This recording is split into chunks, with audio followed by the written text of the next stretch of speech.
Good morning. How's everybody doing today? Good. Are we awake? Yeah, we awake? Almost? All right, cool. Hello, I am Tom Davis, and I am one of the youth ambassadors for the Human Rights Campaign.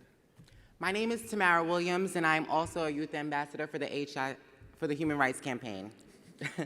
So used to abbreviations. Thomas and I have both had the honor of speaking at different events for HRC as well as other school and community-based organizations in the last year. As a young adult, it's so reassuring to know that your voice matters, especially when it comes to talking about HIV. Organizations like HRC, the National Minority of AIDS Council, NMAC, Advocates for Youth, the CDC, and Greater Than AIDS have given youth all over the country platforms and opportunities to tell our stories. When I was first asked to tell my story, frankly, I thought to myself, I don't know what to say, because I'm tired. Tired of being the HIV-positive Black trans woman who is at higher risk of being homeless, who is more susceptible to violence, and who is more likely to face discrimination at home, school, and in the media. I'm tired too. Tamara and I are both on the front lines to raise awareness about HIV among youth, especially LGBT youth of color. And we need your help. We encourage you to take action after this conference and look to see how you can create or give opportunities to other youth in your communities to engage against the fight against HIV. Sometimes all it takes is just one opportunity to change the world. Currently, HIV and AIDS affect youth between the ages of 13 to 24 at a staggering rate. And 1 in 8 Americans who are HIV positive do not know their status. One way we can all help is by encouraging you to get tested so that they know their status. Fortunately, we have amazing youth HIV educators like Deondre Moore, who are working on the ground to help combat the disease and educate people on how to protect themselves and get into care. I am proud to share with you Act Against AIDS' new HIV testing campaign, Doing It, which features our own HRC Youth Ambassador, Paulo Veloso, in addition to many other leaders, celebrities, and advocates. Act Against AIDS is an initiative by the Center of Disease Control and Prevention and an official partner of the Time to Thrive conference. So if we can all focus our attention to the screens right now, we'll play a video. HIV doesn't have a face.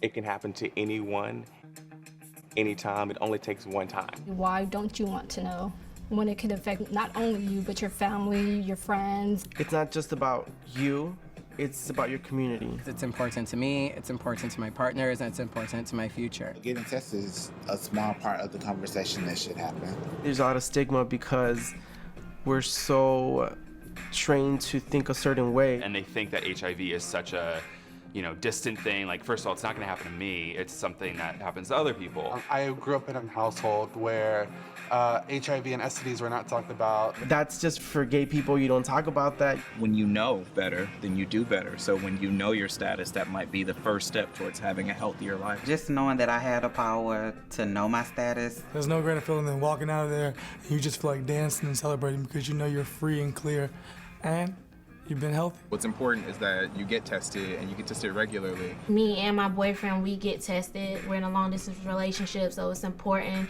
that even though we're faithful, we still need to stay healthy and be honest. The risk of transmitting HIV is always going to be there. You need to make a note to get tested. Just like you go and get a haircut, you go and get a tan, just go and get your HIV test. It only takes 20 minutes. I do it because I care. For my partner. To stay strong. We're doing it!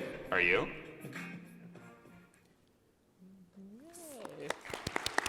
That was great. It's like all my friends up there.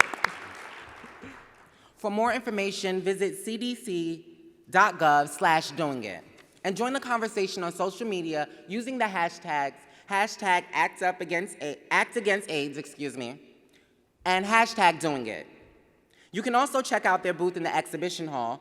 Remember that you are in charge of your health, and knowing your status is the most important thing that you can do for yourself and your partner. Now to introduce our next speaker, Deondre Moore.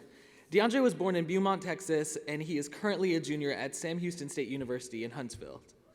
Working on his bachelor's of business administration with his major in human resource management. At the age of 19, Deondre was diagnosed with HIV. After his diagnosis, he decided to dedicate himself to helping his community and his peers to get the necessary education on HIV and prevention. Now, when I met Deondre, I met him a little over a year ago before I spoke here last year, and he reached out to me on Facebook, actually, and he told me his story, and that he just wanted to share his story and let his voice be heard and encourage others that were in the same situation as him. And if anybody knows Deondre, they will tell you that he is very persistent and is very good at getting what he sets out to do. So it's just with such joy that I get to welcome him here on stage today. Just over the past year, knowing him, I've gotten to see him become a Greater Than AIDS youth ambassador, and he's also done a lot of different workshops around HIV and AIDS and linking people that need to get into care. I had the honor of being one of his mentors earlier this year at USCA with NMAC. We were both youth scholars there. So it's just awesome to see somebody that really took the initiative to figure out what he could do in his community, and he did everything that he could to make it happen. Please join us in welcoming Deondre Moore.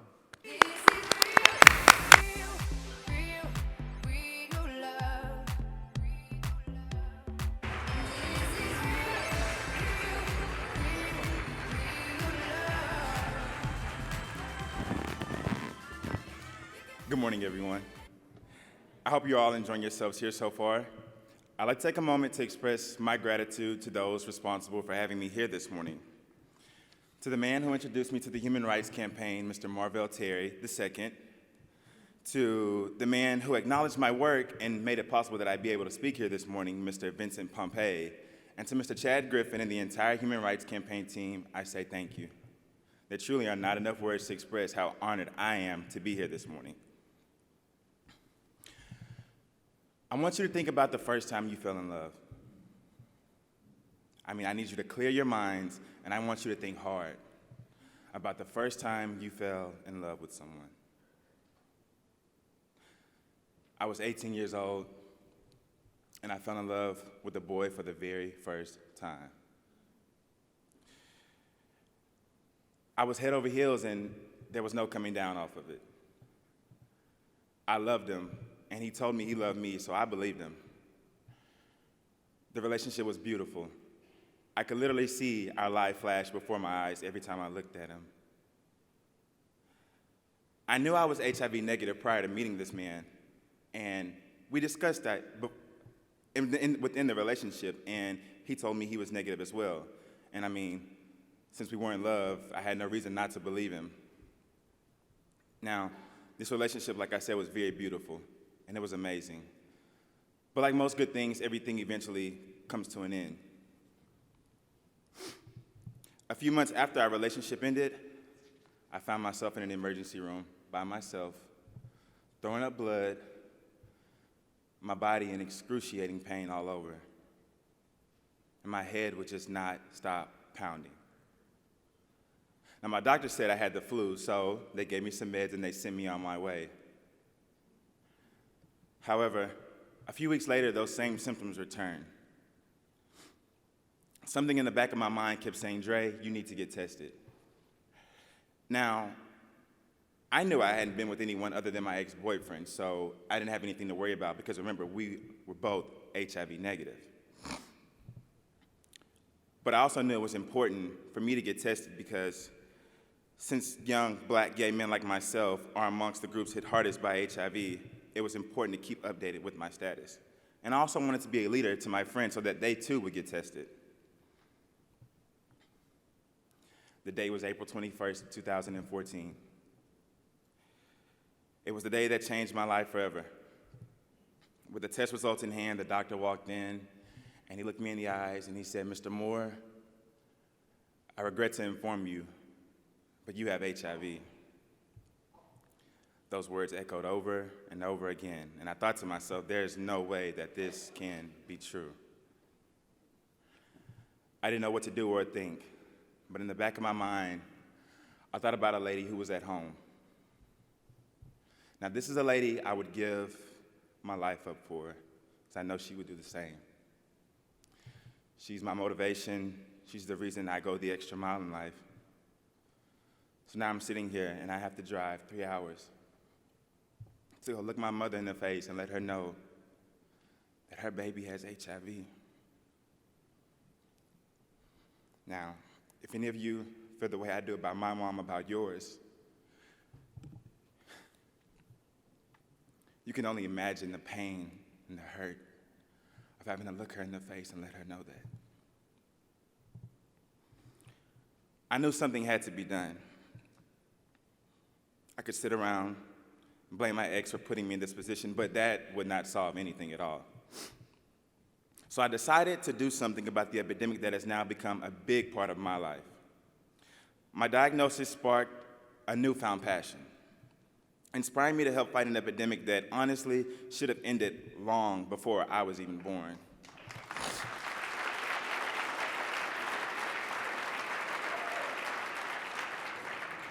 On that day, April 21st of 2014, I decided to dedicate my life to fight for an AIDS-free generation.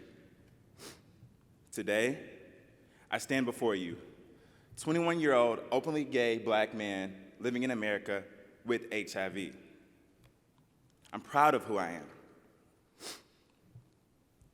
I live in my truth and I walk every day in who I am, and I use the platforms that I've been given to make a difference in other people's lives.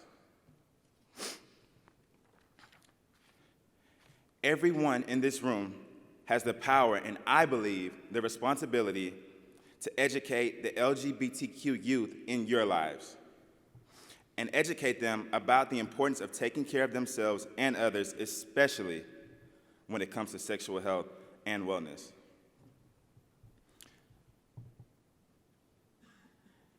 Education systems in America have failed me. And they continue to fail so many LGBTQ youth across this country. Growing up in Texas, where abstinence-only education is the norm, I hardly learned anything about HIV or how to protect myself from becoming HIV positive. According to the Center for Disease Control and Prevention, youth aged 13 through 24 accounted for approximately 22% of all new HIV infections in the year 2014. What's even more upsetting than that is over half of those youth don't even know that they are positive.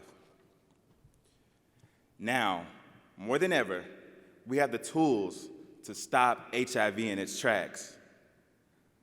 But we cannot get there if we continue to leave behind LGBTQ youth and continue to let them be forgotten. Yes, we do need comprehensive sex education in schools.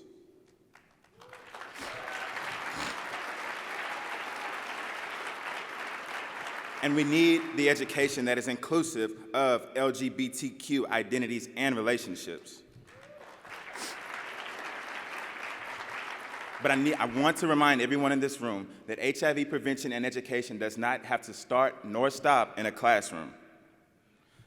When I became an advocate, I started out with one-on-one conversations, and thanks to Greater Than AIDS, eventually moved through social media campaigns. Everyone in this room can do the exact same thing, regardless of who you are, where you come from, or what your HIV status is. Whether you're a teacher, school administrator, counselor, or parent, or some other youth-serving professional, make it a priority to learn the impact of HIV on LGBTQ youth and share that information far and wide. If you're an LGBTQ youth like myself, remember that you are often your own best advocate, and that there are hundreds of people in this room who actually want you to thrive. Today, I speak out because I know that we have the knowledge and the tools to create an AIDS-free generation once and for all. And more importantly, I need you to speak out, because now is the time to thrive. Thank you.